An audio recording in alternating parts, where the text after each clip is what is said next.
Hey everybody, it's me, it's Undead Viking. I'm coming to you with another video review. This is actually going to be another Kickstarter themed review. I know I did Island Siege just recently, but the next game I am reviewing actually is a really short, quick, fun little dice game.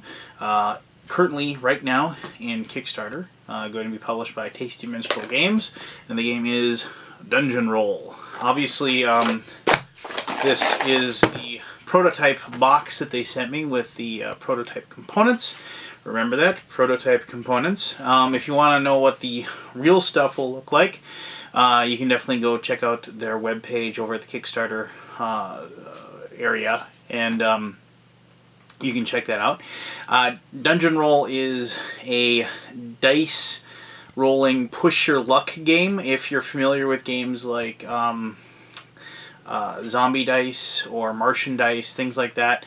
It's very, very simple, very, very easy to teach, but this one has a dungeon crawl theme to it, and it's a lot of fun, actually. And unlike those other games that I just listed off, where you're just rolling the dice, there is a little bit more to it as far as you know, what each person has as far as their abilities and what they can do, because each person will play an adventurer that's like technically like in charge of the adventuring party that's going into the dungeon. But that's the theme, and that's roughly kind of like the basis of the game. But as always, I'm going to show you how you play the game, and then we're going to come back to me where I'm sitting right here, and then I'm going to tell you exactly what I think of Dungeon Roll. But well, let's do it. Alright everybody, I'm going to show you exactly how you play Dungeon Roll. You see here we have our dungeon dice up here and our player hero dice down here. Before I get into that, I'm just going to, as with any game, you determine randomly whoever will be playing first. And then you will hand each person, either randomly or they can select, or however you're going to do it, one card that represents the person that is leading your merry band of adventurers. The cards will have a novice side and a master side. And you'll notice on the novice side it tells you how much XP you have to level up your leader. And once you get that XP, you just flip the card over. You have two different abilities on either side. You have your specialty ability, which, you know, and I also have the ultimate, and then you would rotate the card once you use the ultimate ability. And you don't ever refresh it, but when you flip it over to the next side, you once again have a specialty, and you have an ultimate that you can use again to rotate. So it's really wise to make sure that if you think you're going to be leveling up soon, like you're going to get that 5 XP, make sure you use your special ability on these cards before you flip them over. I'm not really going to go over these, I just want to make sure that you realize that these are available, and they will be part of the game. Or I think they will be if like all the Kickstarter levels or whatever are met, but it looks like they're going to smash all of those anyway. So anyway, so you hand one of those to everybody. And then each person will have a leader, and then you determine the first player, as I said, and then you take the 10-sided die and you use that to highlight what level the dungeon you're on. So of course you start at level 1 on the dungeon. So you put the level 1 like there, and first thing you do is you take all of these dice, and these are the hero dice. Just to show you quickly, that's a cleric, that is a thief, that is a champion, that is a fighter or a warrior or whatever. That is what's called a polymorph wand. I understand it's going to be a scroll when the game starts, so it'll be a polymorph scroll. And there's a wizard right there. So you take these dice and you roll them. So then that's your party. Looks like I got 2 champions. I got a thief. It looks like I didn't get any wizards. And I got no polymorph scrolls either. So I'm going to have to show this to you in a little bit. But that's my party. Those are my guys. I got 2 clerics, 2 fighters, a thief, and 2 champions. And so we have level 1 in the dungeon. We take 3 dice. Normally you roll 1 die for every level of the dungeon you're on, but there's a minimum of 3. So you take 3 dice, and you roll them. Let's see what I got. Well, of course, I got unlucky, and I got a dragon right away. So I take the dragon, and I put that aside. If I ever get 3 dragons, that means the dragon has heard the adventurers, and they're coming to get us. But I have an ooze, and I have a potion, which is cool, because if I can kill the ooze, I can be able to grab that potion. Now, any one warrior or any one adventurer can destroy any one monster. Wizards have the ability to, if I had several of these oozes, wizards have the ability to kill any number of oozes. But I don't have any wizards, I only got one there. It should be noted that warriors can defeat any number of goblins, and clerics can defeat any number of skeletons. Thieves, basically all they get to do is open lots of chests. Champions have the ability to defeat any number of any of the 3 different types of monsters, and they can open any number of chests. So here you have a situation where, well, let's take one cleric. We'll use that. We'll kill the ooze. We get rid of them, and then we can put the cleric in the graveyard. I don't know if they like die killing the monster that they fight, but they go into what's called the graveyard and they're not allowed to roll it. However, I got this potion.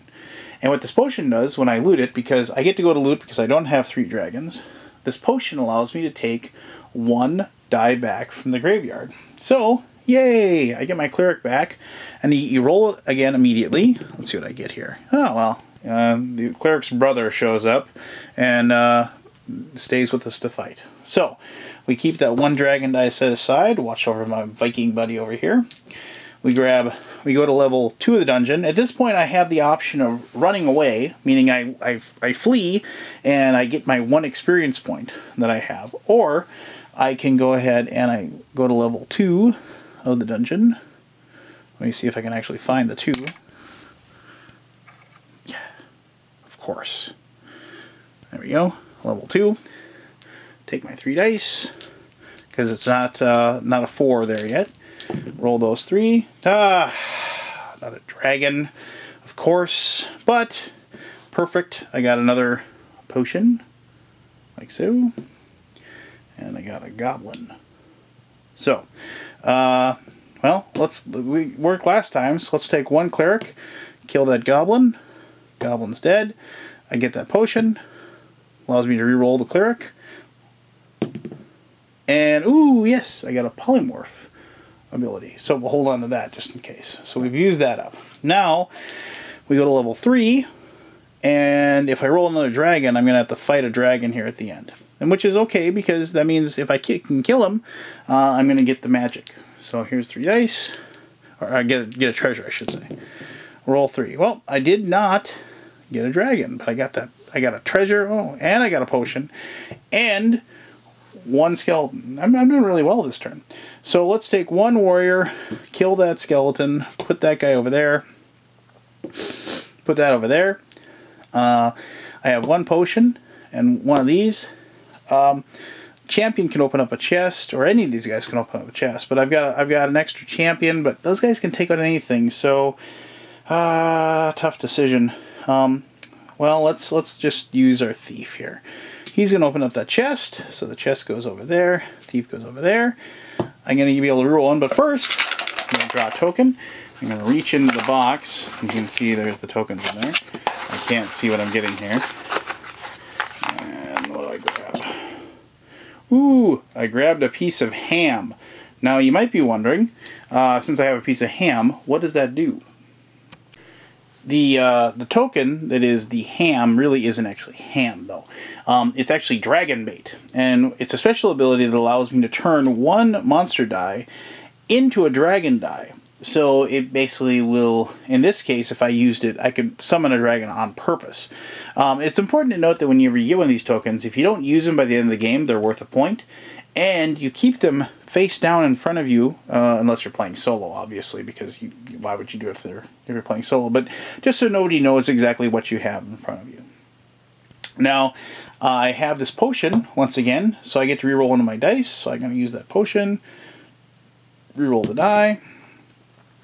Looks like I got my warrior back, and we're going to move on to level 4 of the dungeon. Now, I could leave, and I have my point here, and I've gained 3 points of experience, So, I mean, I'd be doing pretty well.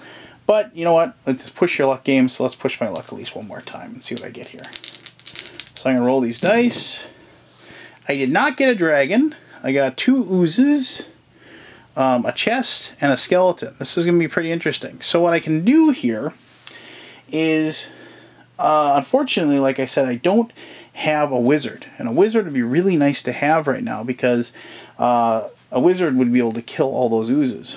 So what I could do, and knowing that I have this skeleton here, why don't I take this scepter and I'm going to use it, meaning I'm going to push this over into the graveyard. And I'm going to re-roll these 2 dice and see if I can get something cool. So let's see, roll. I did not. I did get a champion. That's cool. And I got another a warrior. So I'll take a champion, and I will defeat those 2 oozes. We can get rid of them. Put the champion over there. Now I have these 2 dice left. Now I can get clever here, and I can go ahead and I'm going to use my piece of ham, and I'm going to take this particular, I'm going to turn it into a dragon die, so I'm going to face the dragon.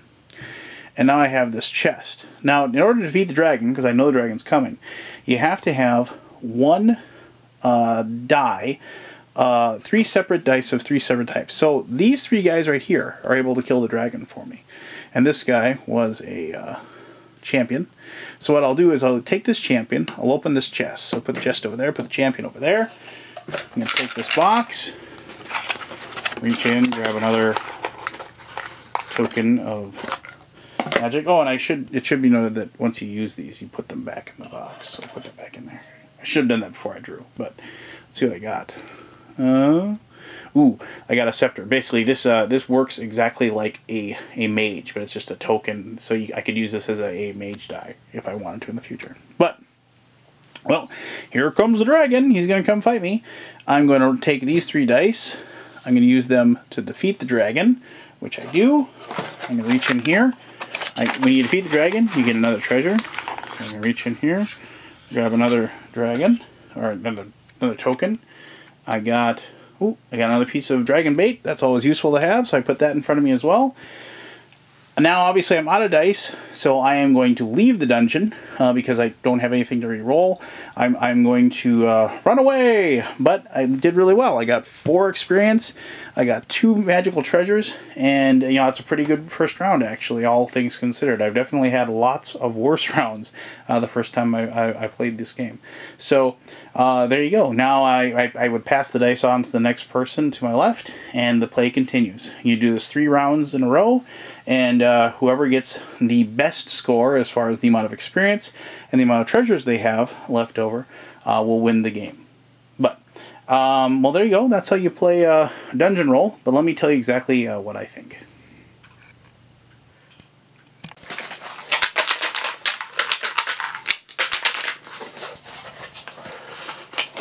Well, let's see what we got in here. Ah, it's a Viking! No, okay. The game, when it comes, is actually going to come in a, I forgot to mention this during the gameplay. It's actually, the box, I guess my understanding is going to be an actual, like, looks like a chest. And so you'll open it up and, like, you'll reach into the box to gather your tokens, and that's your treasure, and you're reaching into a treasure box. Now, obviously, you know, these tokens that are in here are wafer thin for you Monty Python fans out there, and you know, are kind of tough to grab. Though, you know, I'll be honest, when I played it, I just kind of carried this game around in a dice bag, a large dice bag, and I found grabbing these tokens out of the dice bag worked a lot easier for me. I mean, maybe when the tokens are thicker and larger, and the box maybe will be, you know, a little bit different than this. Obviously, this one that I have here, which I think is just a. I'm pretty positive this is just a card box for like collecting cards. So anyway, all right. What did I think of the game? Well, you know, I really enjoy dice games, and I enjoy dice games of all kinds. I enjoy dice games that have lots of mechanics and where the dice are just part of the game. You know, games like Mako or Kingsburg, Alien Frontiers, another game I really enjoy that uses dice as like a major mechanic, but it isn't just the game. And I like simpler dice games. We still get together and for fun we play little craps tournaments with me and my buddies. And that's like, you know, obviously gambling in a way, but we don't ever do it for money though. But, you know, it's one of those things where, you know, it's like I enjoy figuring out probabilities with dice. And, you know, I always enjoy the idea that, like, even if it's only like a 1 in 32 shot or whatever, if I just get that perfect dice roll, I can pull off a win. I really enjoy that about dice because it gives you that feeling that even if the other person's a lot better than you at the game, you know, you can still just get lucky and beat them, which is always nice. But this game has a lot going for it. I really like the push your luck aspect.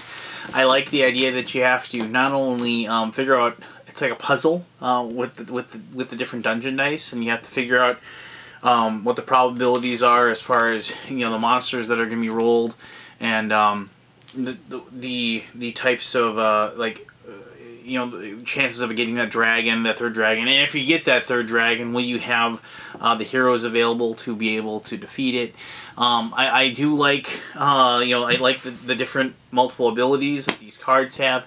You know, it's just, the whole thing really just comes together in a really neat little package, and it's a great filler game. It's never going to be accused of having a lot of tactics or strategy to it, really, because it's pretty straightforward. Once you learn how to play the game, you know exactly what you probably should do every single turn. And it does run into the same problem that I have with push your luck games, where you know, and this goes for any push your luck game, whether it's, you know, Can't Stop or Zombie Dice or whatever. One player will get to that point where you know they're doing better than you. You know they're going to win. You know, if it's this game, you know, it's because, you know, they have, you know, 12 experience points or whatever, and you only have 4, and you're on the last round of the game. You know that you just basically have to keep going, no matter what. And so there really, it removes that strategy element from the game. You know, there isn't the, do I push my luck? Do I stop now? Or, you know, and so, you know, and I know that you once you draw these tokens, you know, you keep them secret, but, you know, you can see how many of those tokens the other players have, and you know that, you know, they're worth X number of points. I mean, and so you can, you know, even me with my kind of dumb guy math head, you know, can still figure that out and realize what I have to do. So I don't like that portion, but that's only like at the very end of the game. And luckily, these games don't take a long time, you know, and especially if, you know, you're playing only 2 or 3 people instead of like 4, the game goes by super quick. And so, you know, I don't have time to get annoyed by the fact that, you know, my decision is being made for me before I even, you know, take my turn, which, you know, is always nice. So the bottom line is it's a lot of fun, and it's exactly what I expected out of it. And it's one of those games where you're rolling the dice and you're cursing your luck, or you're cheering, or you're like just sitting there, come on, roll another dragon, you suck, you know, you just want the other person to lose. And it's definitely a beer and pretzels game like that, and I love that stuff. I mean, I love being able to wind up for a big game session playing a game like this. It puts me right in the mood for a nice, you know, for when I'm going to be playing nice big meatier games later. So yeah, Dungeon Roll gets a big thumbs up for me. I can't wait to see what the end result is going to be. I know I've seen some of the preliminary artwork, and I know they've talked about how the dice are going to look a lot like the Martian dice, as far as not, you know, obviously looking exactly the same, but the same quality. And I think that the presentation of the game is going to really pop, and I'm really looking forward to seeing what that end result is going to be. Plus, I really look forward to how they're going to expand on it, because this game just screams expansions. You know, more heroes, more dice, more everything. If I had to think of, you know, if you're going to put a gun to my head and say, give me another detraction, I don't like the fact that I can't really do anything to the other players on my turn. I wish there was some ability I could use a thief that I had left over to steal somebody's token. Or maybe, you know, I could use a combination of heroes to trick one of my dragon dice to, like, go and hide over on somebody else so they already have a dragon die in their turn. Stuff like that, where I could actually screw with other people and actually directly affect them on my turn. And this game doesn't really have any other player interaction. You're just rolling your dice and trying to do better than everybody else. Now, I mean, it doesn't make the game suck. Obviously, I've already said the game is really fun. But, you know, I just wanted to put that out there so you know exactly what to expect. But it's a lot of fun, a lot of screaming, a lot of yelling, a lot of cursing your neighbors, and a lot of glorious victory if you happen to pull off the win. And it feels nice to win this one. But anyway, that is Dungeon Roll. And yeah, check it out. It's only $15 if you want to back it up right now on Kickstarter. I know they got well over 2 weeks left. So, and it's smashed their goal. So it's going to get published, and you know, you can be one of the first people to have it. But all right, well, until next time, this is Undead Viking. Thank you very much for taking time to watch this. If you have any questions or concerns, by all means, leave them below, and I'll answer them to the best of my ability. And if you're wondering, yes, I am wearing this really cool t-shirt for Grand Con. My buddy Brian sent it to me, and I told him I'd wear it and pimp his convention. So go ahead and check that out if you so desire. But, all right, you guys take care, and I'll see you soon. Bye-bye.